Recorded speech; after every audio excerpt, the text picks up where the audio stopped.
Ross Hick is a former EMT and current probation surveillance officer supervising convicted felons in the community with 14 years working specialized caseloads, including gangs, domestic violence, sex offenders, and the seriously mental ill. He serves as a field training officer, department armorer, and as an instructor in CPR, AED, firearms, taser, search and seizure, and use of force in his department. This is going to be a really fun interview. Ross has additionally taught firearms classes to lawfully armed citizens in his community for more than 16 years. So, without further ado, let's bring on Ross Hick. Hi, Ross. Hey, how's it going? Great. Man, I'm that excited to be tidbit. here. Yeah, I'm so stoked you're here. That tidbit went so long. I'm like, oh, I got to get through that tidbit because I want to interview Ross. So, I was enjoying um, it.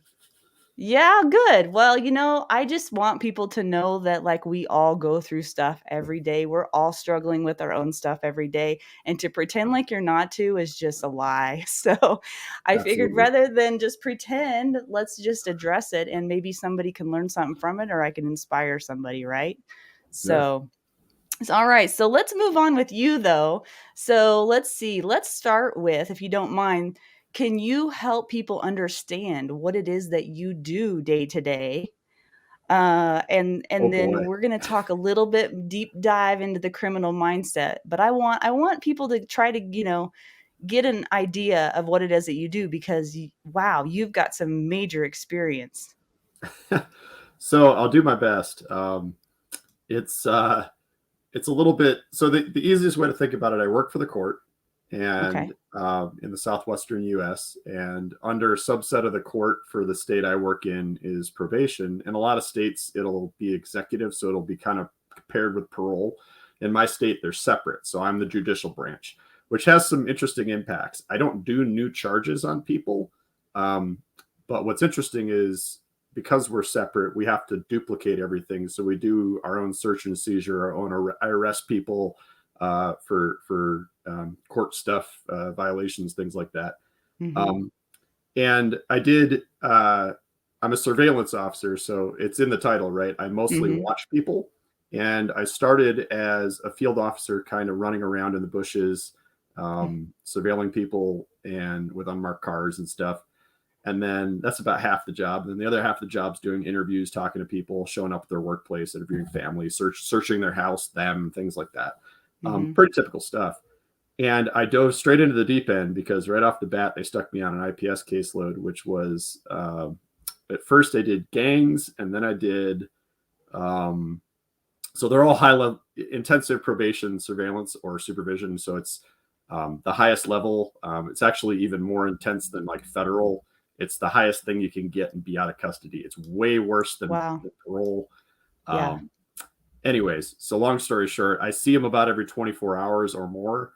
And these are guys who my typical cases were ag assault with a deadly weapon, negligent homicide, cartel dudes, just all sorts of stuff.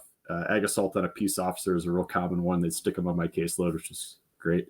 Uh, and so I'm chasing them around, and I did that for years and years and years. And then I transitioned to seriously mentally ill. I call it the the garbage can caseload. It was like if they didn't know anywhere else to stick somebody other than prison, they would stick them in my caseload.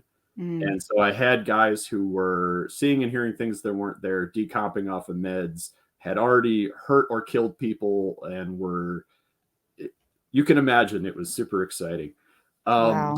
so I did that for quite a while. And now I have a really boring, I did that for like a decade. And now I have a super boring job I negotiated the last 3, 4 years, which is, I say that, but comparatively, I'm a behavioral analyst, so I track sex offenders, and I worked with them directly in the field for a while too. But now I mostly sit behind a computer and I look at dots all day.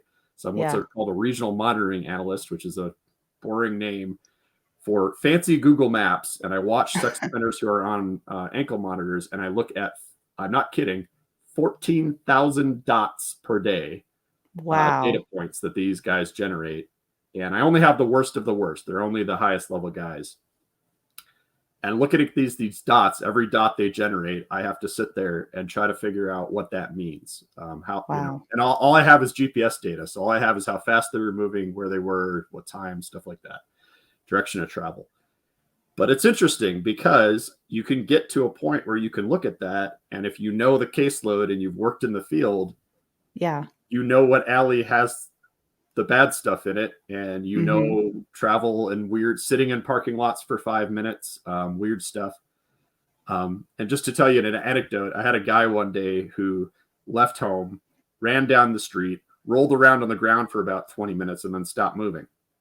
I got a call not long later that he had been burned to death, and TPD had found him, and he had, I guess, basically, they thought it was suicide.